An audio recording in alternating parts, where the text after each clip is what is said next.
రండి అన్నాం, బాగానే ఉంది. వచ్చిన వారు ఏమి ఎదుర్కొంటారు? వచ్చిన వారు ఏమి ఎదుర్కొంటారు?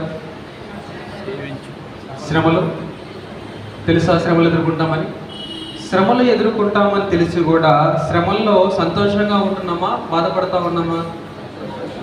సంతోషంగా ఉన్నామా? బాధపడతా ఉంటాం. ఎందుకు బ్రోబా ఈ శ్రమలు నాకే వస్తున్నాయి, ఎందుకు బ్రోబా ఈ శోధనలన్నీ నాకే వస్తున్నాయి అంటే ఇప్పుడు ఏం చేస్తామంటే తెలిసి తెలిసి చేసి తిని ఎన్నెన్నో పాపములు కదా. అంటే ఇప్పుడు దేవుడు ఏమంటున్నాడు? దేవుడు అన్నాడు, క్రీస్తు యేసునందు సద్భక్తితో బ్రతుకును ఉద్దేశించిన వారు హింస నొందుదురు అంటున్నాడు. అయితే పాత నిబంధన పాఠ్య భాగంలో 3వ అధ్యాయం మొత్తం ఇచ్చాడు. ఎందుకు ఇచ్చాడు అధ్యాయం అంతా అంటే కూడా ప్రశ్న దాంట్లోనే ఉంది, పరిష్కారం దాంట్లోనే ఉంది, దాని తర్వాత సమాధానం కూడా దాంట్లోనే ఉంది. ఏంటది అని అంటే దేవుడు మొట్టమొదటిగా సృజించింది ఎవరిని? ఆదాముని. ఆదామును సృజించిన తర్వాత తన ప్రక్కటెముకలో నుండి తీయబడినది హవ్వ. అయితే హవ్వ సృజించబడిన తర్వాత హవ్వ దగ్గరకు ఒకడు వచ్చాడు సర్పము ద్వారా. ఏంటమాట చూడండి, దేవుడైన యెహోవా చేసిన సమస్త భూజంతువులలో సర్పము యుక్తి గలదయ్యుండెను. అది ఆ స్త్రీతో, ఇది నిజమా? ఈ తోట చెట్లలో దేని ఫలమునైనను మీరు తినకూడదని దేవుడు చెప్పిన సందేహాన్ని పుట్టించింది. ఎవరిలో? హవ్వలో. సందేహాన్ని పుట్టించడానికి గల కారణం ఏంటిది సార్? ఏంటంట? పాపములోనికి తీసుకొని వెళ్ళటానికి దేవుడు వారిని ఏదేను తోటలో పెట్టాడు. ఏదేను తోటలో పెట్టిన తర్వాత ఏదేను తోటలో ఏదైనా తినండి కానీ ఏది తినొద్దన్నాడు? మంచి చెడ్డలనిచ్చు ఫలమును తినకూడదు అన్నాడు.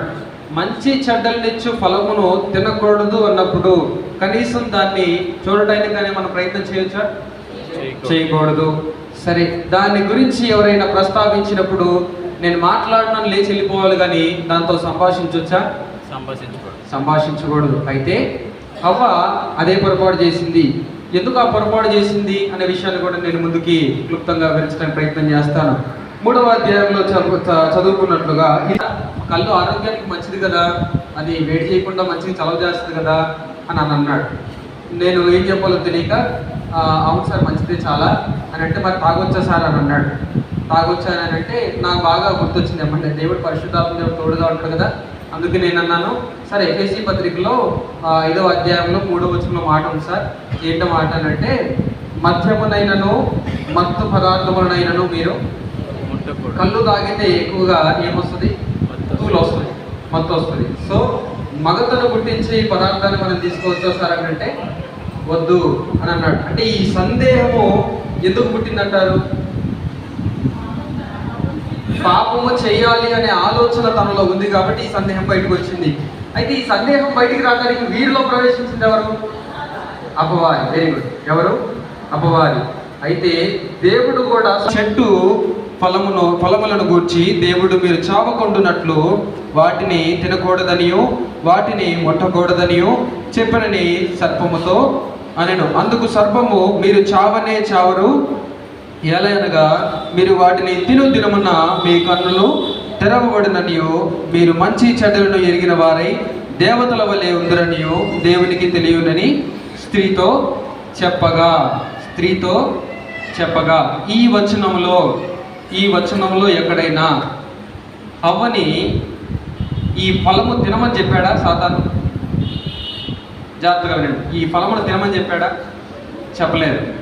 కానీ చెప్పిన మాట ఏంటో చెప్పండి.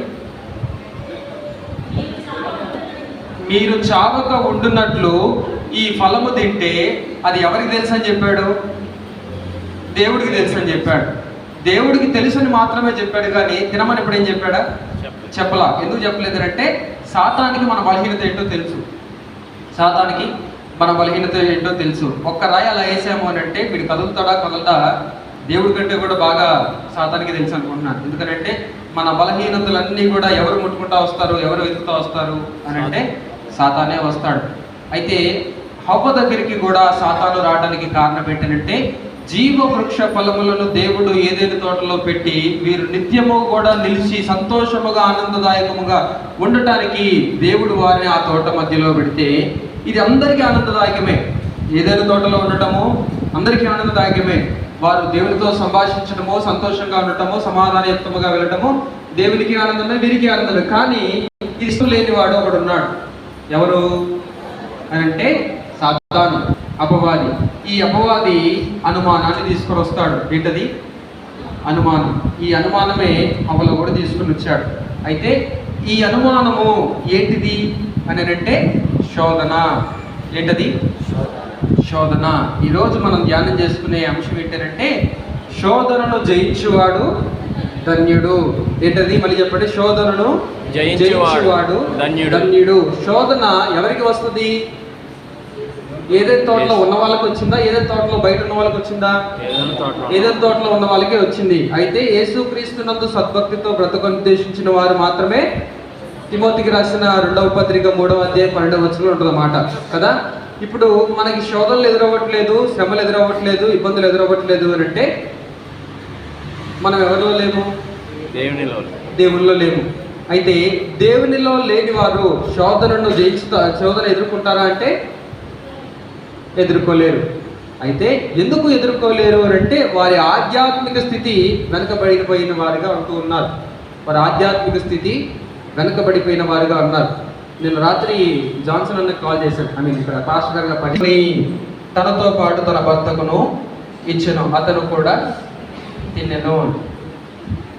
చాలా జాగ్రత్తగా వినండి. ఒకే ఒక ప్రశ్న అడుగుతాను. ఈ తోట మధ్యలో ఉన్న జీవవృక్ష ఫలములను మీరు తినకూడదు అన్నాడు. అయితే హవ్వ తిన్నది గాక తన భర్తకు కూడా ఇచ్చింది. అయితే అక్కడ ఎన్ని మంచి చెడ్డల నుంచి ఫలాలు ఉన్నాయి? దేవుడు ఒకటే అన్నాడు. మరి తిను. మళ్ళీ చదువుతాం. మంచిది వివేకమునిచ్చు రమ్యమైనది నయ్యుడు చూచినప్పుడు ఆమె దాని ఫలములలో కొన్ని మీరు ఒకటే అన్నారు, మరి ఇక్కడ కొన్ని అంటున్నాడు. కొన్ని అని అంటే వెరీ గుడ్. చెట్టు ఒకటే కానీ ఫలాలు ఎక్కువగా ఉన్నాయి. అయితే చెట్టు ఒకటే కానీ ఫలాలు ఎక్కువగా ఉన్నాయి అంటున్నారు. ఫలాలు ఎక్కువగా ఉన్నప్పుడు ఈమె తినటం కాక దాన్ని తీసుకొని ఎవరికి ఇచ్చింది? తన భర్తకు ఇచ్చింది. విషయం ఏంటంటే, హవ్వ పాపం చేసిందని దేవుడు హవ్వను అడగల. చేసినప్పటికీ కూడా అడిగినది ఎవరిని? ఆదాముని. అయితే ఆదామును అడిగిన తర్వాత ఆదాము ఒక విషయం మర్చిపోయాడు. ఏంటా విషయము అని అంటే, సంచరించుచున్న దేవుడు అనే మాట ఉంది ఈ అధ్యాయంలో. సంచరించుచున్న దేవుడు అనే మాట ఎప్పటి నుంచో ఉన్నాడు, కానీ దేవుడికి ఉన్నటువంటి ఆ మహిమను, ఆ ఘనతను మర్చిపోయాడు. అయితే ఎందుకు అలా మర్చిపోయాడు అని అంటే, మంచి చెడ్డలను ఇచ్చు ఫలమును ఆయన తిని ఉన్నాడు కాబట్టి. అయితే పాత నిబంధన పాఠ్య భాగంలో శోధన ఎదుర్కొన్నది స్త్రీ అయితే, ఆ స్త్రీతో పాటు దానికి గురైనది, ఆ పాపానికి గురైనది ఆదాము కూడా. అయితే ఇక్కడ ఆదామును స్త్రీని ప్రశ్నించాడా, ఆదామును ప్రశ్నించాడా అని అంటే ఆదామునే ప్రశ్నించాడు. ఆదాము ఆ ప్రశ్నకు ఏమి ప్రత్యుత్తరం ఇచ్చాడో చూద్దాం. 11వ వచనం. అందుకు ఆయన నీవు 9వ వచనం చదువుకుందాం. దేవుడైన యెహోవా ఆదామును పిలిచి నీవెక్కడున్నావు అనెను. అందుకతడు నేను తోటలో నీ స్వరము వినినప్పుడు దిగంబరినిగా నుండిని గనుక భయపడి దాగుకొంటినెను. అందుకు ఆయన నీవు దిగంబరివని నీకు తెలిపిన వాడెవడు? నీవు తినకూడదని నేను నీకు ఆజ్ఞాపించిన జీవవృక్ష ఫలములు తింటివా అని అడిగాను. అందుకు ఆదాము నాతో నుండుటకు నీవు నాకు ఇచ్చిన ఈ స్త్రీయే ఆ జీవవృక్ష ఫలములు కొన్ని నాకు ఇయ్యగా నేను తింటిని అనెను. అయితే